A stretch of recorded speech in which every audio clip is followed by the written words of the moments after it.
नमस्कार दोस्तों, स्वागत है आपका फिर से एक नए वीडियो में। तो दोस्तों, पे रिवीजन को पेंशन रिवीजन से डीलिंक किया जा रहा है। अब वो क्यों किया जा रहा है, ऐसा क्यों हो रहा है और कब तक होगा, या फिर सरकार क्या चाहती है, कोर्ट का किस पक्ष में फैसला है, यानी कि कर्मचारी पेंशनर्स के पक्ष में है या फिर सरकारी फैसला है। ठीक है, यहाँ पर दो कोर्ट ने यहाँ पर फैसला सुनाया है। तो क्या फैसला सुनाया है, साथ में यहाँ पर इन सभी का, यानी कि अगर ये डीलिंक होता है तो पेंशनर्स पर इसका क्या असर पड़ेगा, कर्मचारियों पर क्या असर पड़ेगा, बीएसएनएल पर इसका क्या असर पड़ेगा, सारी जानकारी विद डिटेल तरीके से आज इस वीडियो में आपको देने वाला हूं। ठीक है, क्योंकि देखिए पे रिवीजन और पेंशन रिवीजन का मामला है बहुत अटका हुआ है। क्योंकि थर्ड पीआरसी जब तक लागू नहीं होगी तब तक पेंशन रिवीजन नहीं होगा। अगर डीलिंक हो गए तो थर्ड पीआरसी का लाभ पेंशनर्स को नहीं मिलेगा। तो बहुत सारा जो मामला है वो काफी ज्यादा अटका हुआ है। तो पूरा मामला हम डिटेल तरीके से आज इस वीडियो में समझते हैं। ठीक है, तो चैनल पर नए हो तो सब्सक्राइब करें। मेरा नाम है सूर्य विश्वकर्मा।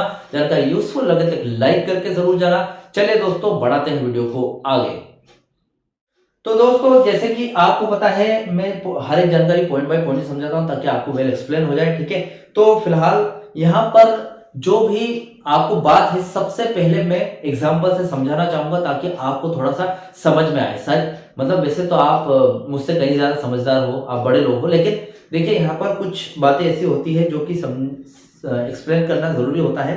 तो देखिए, विवाद क्या था वो समझ लेते हैं। ठीक, तो पहला पॉइंट है डीलिंक की क्या जरूरत है, यानी कि क्यों जरूरी है और क्या है। ठीक है, देखिए बीएसएनएल एक घाटे वाली कंपनी रही है। सरकार का नियम था कि थर्ड पीआरसी तभी मिलेगा जब कंपनी मुनाफा कमाएगी, यानी कि कंपनी के हाथ में कुछ प्रॉफिट आएगा, कुछ पैसा आएगा, तभी जाकर वो मतलब उसके पास इतनी क्षमता आएगी कि वो कुछ और खर्चे कर पाए।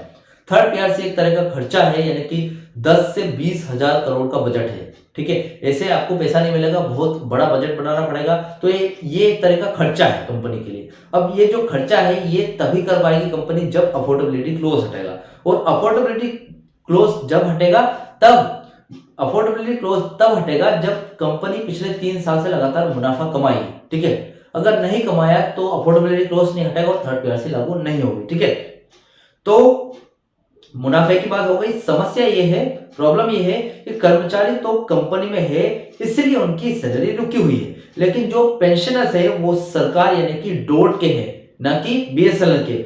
उनका कंपनी के फायदे और नुकसान से कोई लेना देना नहीं है। ठीक है, अब यहां पर सॉल्यूशन क्या निकाला गया इस बात का, दिल्ली हाईकोर्ट और संगठनों यानी कि जो यूनियन से उनके दबाव के बाद सरकार ने ये माना है कि पेंशन का भुगतान कंसोलिडेटेड फंड ऑफ इंडिया से होता है, बीएसएनएल की जेब से नहीं। इसलिए अब पेंशन रिवीजन के लिए बीएसएनएल के मुनाफे में होना जरूरी नहीं है। ठीक है, पहले नियम ये हुआ करता था कि जो पेंशन रिवीजन है, सॉरी पे रिवीजन है, वो होगा, उसी के बाद पेंशन रिवीजन होगा।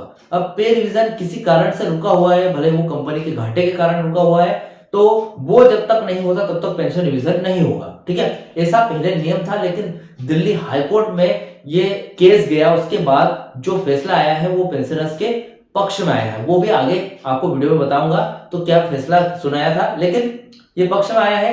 तो इससे फायदा ये हुआ कि पेंशनर्स का जो मामला है वो पे रिवीजन से अलग होना चाहिए। ठीक है, तो देखते हैं। इसलिए अब पेंशन रिवीजन के लिए बीएसएनएल मुनाफे में होना जरूरी नहीं है। अब देखिए, आगे देख लेते हैं डीलिंक का मतलब क्या है, यानी कि इसका सॉल्यूशन क्या है। कोर्ट ने सरकार को फटकार लगाई है और कहा है कि काम करने वाले कर्मचारी और पेंशनर्स को अलग अलग होना चाहिए। ठीक है, दोनों अलग अलग है। अब डीलिंक का मतलब जंजीर तोड़ना। ठीक है, यानी कि कोर्ट ने कहा है कि पेंशन भोगियों का अधिकार बीएसएनएल के मुनाफे या घाटे से जुड़ा हुआ नहीं है। अब गहराई से अगर आपको बताऊं तो पेंशन भोगियों को पेंशन बीएसएनएल नहीं देता है, बल्कि भारत सरकार डिपार्टमेंट ऑफ टेलीकम्युनिकेशन देती है। इसलिए कर्मचारियों की सैलरी बढ़े या ना बढ़े, पेंशनर्स है कि पेंशन 1 जनवरी 2017 से बढ़नी चाहिए, यानी कि जो इफेक्टिव डेट है 1/1/2017, उसी टाइम से उनको पेंशन इंक्रीमेंट मिलनी चाहिए। थर्ड पीआरसी लागू होने के बाद, जो थर्ड पे रिवीजन लागू होने के बाद उनको मिलना चाहिए, और उसी टाइम से उनको एरियर भी मिलना चाहिए। ठीक है, अब court case step by step बताता हूं क्या हुआ है। देखिए, पेंशन भोगी संगठन जैसे कि पीबीडब्ल्यूए ने कोर्ट में रूल 37A के तहत यह हवाला दिया है इस नियम को समझना बहुत ही जरूरी है। जैसे कि नियम है 37A।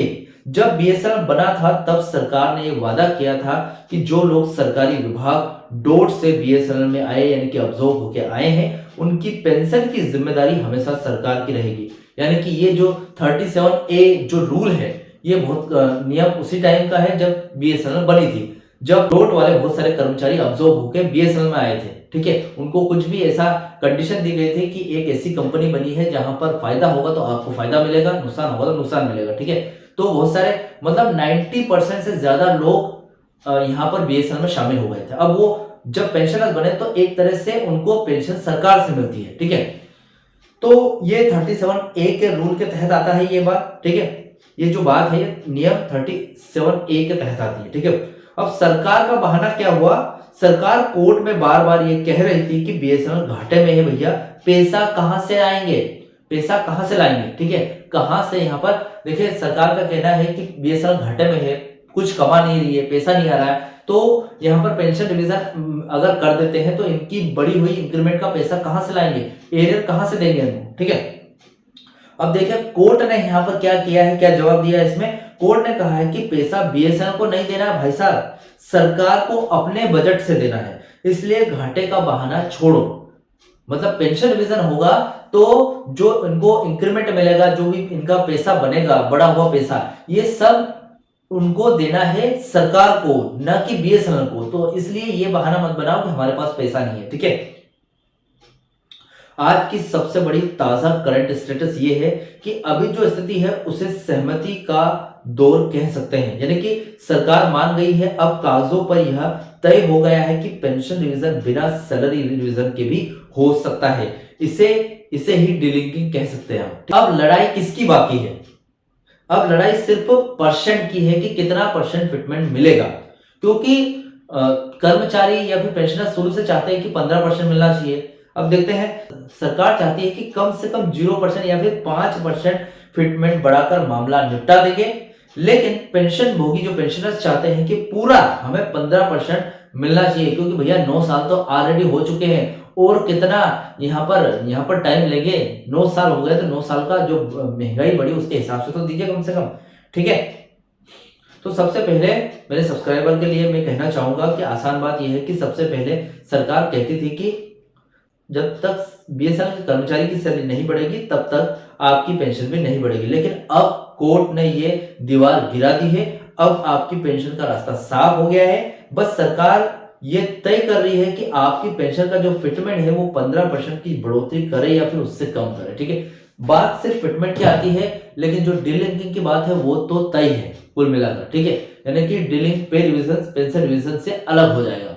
ठीक है, तो ये एक हिसाब से देखा जाए तो पेंशनर्स के लिए अच्छी खबर है और जो कर्मचारी है उनके लिए बुरी भी है, क्योंकि देखिए पेंशनर्स हट जाएंगे तो यही मानिए कि आपका जो पॉपुलेशन थी जो कि लड़ रही थी इस बात के लिए कि पे रिविजन होना चाहिए, पे रिविजन होना चाहिए, उसकी आधी जनता तो चली जाएगी।